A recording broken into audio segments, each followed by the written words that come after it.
down, cut people's heads off, and used them as a polo ball. Unhorsed Saxons strode wearily around, dazed and confused. Scalps were taken. That is what I call a game.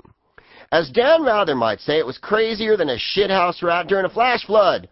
Who says money has taken all the passion out of modern professional sports? If you douse a player in the head with a drink cup, does he not attack? Just like when they were playing in the neighborhood for no money. You get fucked with, you fuck back. Where was home court security, you axe? Nowheresville, it appears. They were rolling a fat one behind the curtain in the corner so that they didn't get slugged by a thrown prawn cocktail from the luxury seats. Fans are suing players for punching them. Cops are looking for fans who threw shit. There's APBs out on people who hurled chairs. I could grow to like the regular basketball season again. Keith Olbermann is a sportscaster turned pundit who hosts an incisive and, to overuse an overused word, irreverent countdown show on MSNBC. Lately, Mr. Olbermann has been pointing out that there were voting irregularities in our little selection that we just staged. Emphasis on staged. Well, you can't get away with that. Hell hath no fury like a neo-Nazi heifer refuted, so Ann Coulter has her skirt up all over her head, even further than usual. Paris Hilton high, dudgeon fuzzy bear high. How dare the media take up the idea that her furor wasn't overwhelmingly reinstated by the Christians who make our country great that she has never met? How dare an educated person even suggest that everything isn't great and we kill lots of Arab land?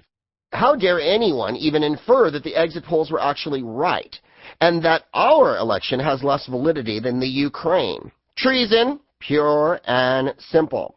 Let me hip you to something, peepees. If Ann Coulter is against an issue, then the thing she is against is good and right and true, like kittens laying in a basket of warm chocolate chip cookies. When people, right-wing pundits, claim to speak for the people, they don't know any people.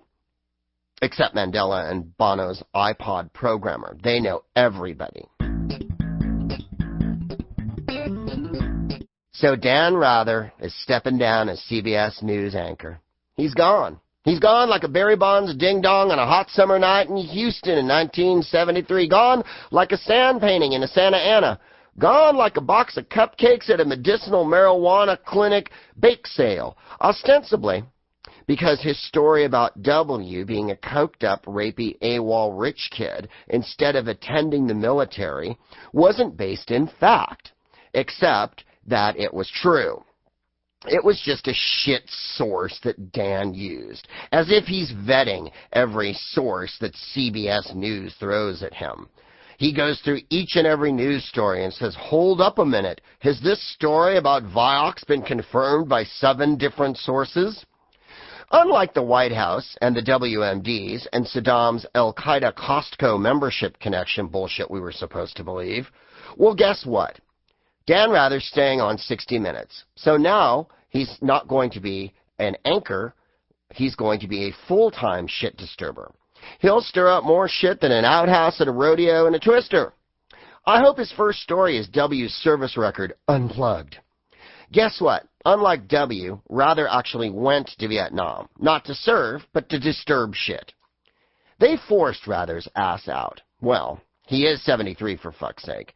The media is having a field day frenzy field day, saying his rep is tarnished. He fucked up. Dan Rather lied. Squeal, squeal, snipe, snipe. Dan Rather bad. Well, guess what? Fuck all y'all. I grew up on Dan Rather. Well, not physically on him. I grew up in his TV presence. I don't think anything grew up on Dan Rather, except a long, strange, bizarre internal monologue. He has a long and strange, brilliant career. He was Nixon's personal bête noire, for those of you who are too young to remember our former president, and I worshipped him for that. He used to parry and thrust and riposte and fight and catnip at Nixon all the time. They were the best running act of the 70s next to Howard Cosell and Muhammad Ali. To keep listening to this audiobook for free, click the link in the description. It will take you to a free Audible trial where you can listen to this and many other books for free for 30 days.